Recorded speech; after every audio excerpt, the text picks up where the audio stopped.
நமது லட்சியம் வளர்ச்சி அடைந்த பாரதம் என்ற மத்திய அரசு திட்டங்களின் விழிப்புணர்வு நிகழ்வு இந்தியா முழுவதும் நடத்தி வருகிறது.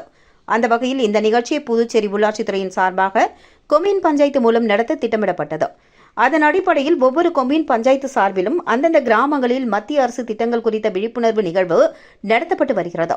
இந்நிலையில் அதன் ஒரு பகுதியாக வில்லியனூர் கொம்யூன் பஞ்சாயத்து சார்பில் சேதராப்பட்டு கிராமத்தில் நமது லட்சியம் வளர்ச்சி அடைந்த பாரதம் என்ற நிகழ்வு நடைபெற்றது. இதில் முதல்வர் மற்றும் அமைச்சர் அதிகாரிகள் பங்கேற்பார்கள் என கூறப்பட்டிருந்த நிலையில் இவர்கள் யாரும் கலந்து கொள்ளவில்லை. வில்லியனூர் கொம்யூன் பஞ்சாயத்து ஆணையர் எழில்ராஜன் சிறப்பு விருந்தினராக பங்கு பெற்று நிகழ்ச்சியை துவக்கி வைத்தார். தொடர்ந்து மத்திய அரசின் திட்டங்கள் குறித்து படவிளக்க காட்சிகள் மூலம் பொதுமக்களுக்கு விளக்கம் அளிக்கப்பட்டது.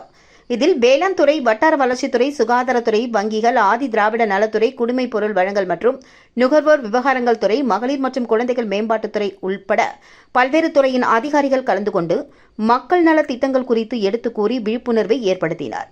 பிறகு பயனாளிகளுக்கு விவசாய இடுபொருள், 100 நாள் அடையாள அட்டை, கடன் உதவி, இலவச சிலிண்டர் உதவித்தொகை மற்றும் துறை ரீதியான நலத்திட்ட உதவிகள் வழங்கப்பட்டது. இந்நிகழ்ச்சியை ஒட்டி அப்பகுதியில் சேதராப்பட்டு அரசு ஆரம்ப சுகாதார நிலையம் சார்பில் இலவச மருத்துவ முகாம் நடத்தப்பட்டது. இதில் அப்பகுதியை சேர்ந்த பொதுமக்கள் பலர் கலந்து கொண்டு பரிசோதனை செய்து கொண்டனர். அப்பொழுது நிகழ்ச்சி நடந்த இடத்தில் தெருநாய் ஒன்று புகுந்து பொதுமக்களை கடித்து குதறியதால் அனைவரும் அலறியடித்து ஓடினர். உடனடியாக மருத்துவ முகாமில் இருந்த மருத்துவர்கள் அவர்களுக்கு சிகிச்சை அளித்தனர். பிறகு சிறிது நேரத்தில் மருத்துவம் பார்த்த மருத்துவர் நடந்து செல்லும் போது அவரையும் நாய் கடித்ததால் பரபரப்பு நிலவியது.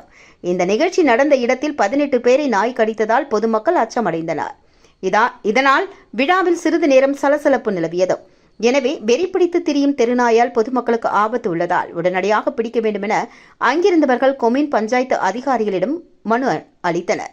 மேலும் இந்த நிகழ்வில் வில்லியனூர் கொம்யூன் பஞ்சாயத்து உதவி பொறியாளர் திருநாவுக்கரசு, இளநிலை பொறியாளர் கருத்தையன், ரங்கமன்னார் மற்றும் அரசுத்துறை அதிகாரிகள், ஊழியர்கள், பொதுமக்கள் உட்பட பலர் பங்கு பெற்றனர்.